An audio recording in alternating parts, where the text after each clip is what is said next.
আজকে অনেক দিন থেকে আমার মেয়েটা ফুডিং খাওয়ার জন্য খুব বেশি আবদার করতেছে। তার খাবারের মধ্যে সবচাইতে পছন্দের খাবার হচ্ছে ফুডিং। মিষ্টি জাতীয় খাবার তার এমনিতে খুবই পছন্দের, কিন্তু আমি তো সময়ের জন্য তৈরি করে দিতেই পারতেছি না। পার্সেলের এত চাপ, আলহামদুলিল্লাহ তারপরও সময় করে মেয়ের আবদার বলে কথা পূরণ তো করতেই হবে।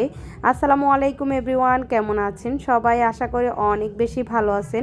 আমি আপনাদের দোয়ায় আলহামদুলিল্লাহ অনেক বেশি ভালো আছি। তো আমি ফুডিং তৈরি করার জন্য প্রথমেই এখানে হাফ লিটার দুধকে কমিয়ে প্রায় অর্ধেক করে নিয়ে আসছি। এরপরে এখানে 3টা ডিম ভেঙে দিয়েছি, পরিমাণ মতো চিনি দিয়েছি।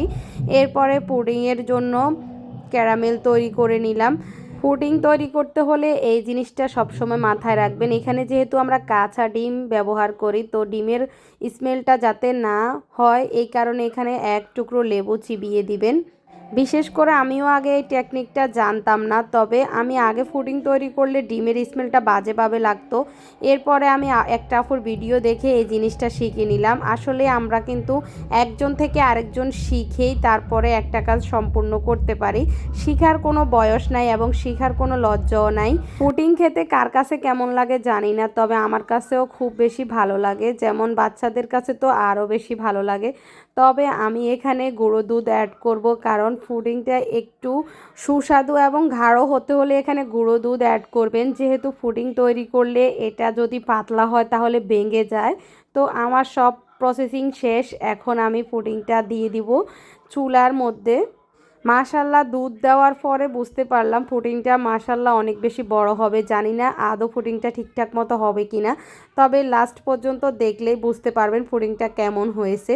তো এই তো আমি চুলার উপরে দিয়ে দিলাম, এখন একটা ঢাকনা দিয়ে ডেকে দিলাম। প্রায় 30 থেকে 45 মিনিট পরে এসে দেখব পুডিংটা কি অবস্থা হয়েছে।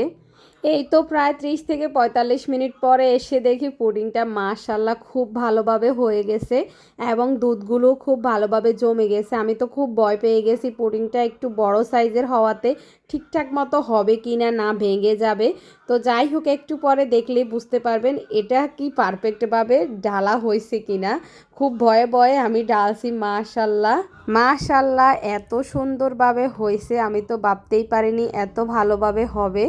এদিকে তো সবাই অপেক্ষা করতেছে পুডিং খাওয়ার জন্য। তো আমি যেহেতু এখন শীতকাল, ফ্রিজে আর পুডিংটা রাখি নাই, একটু ঠান্ডা করে তারপরে ডেলে কেটে সবাইকে দিয়ে দিচ্ছি।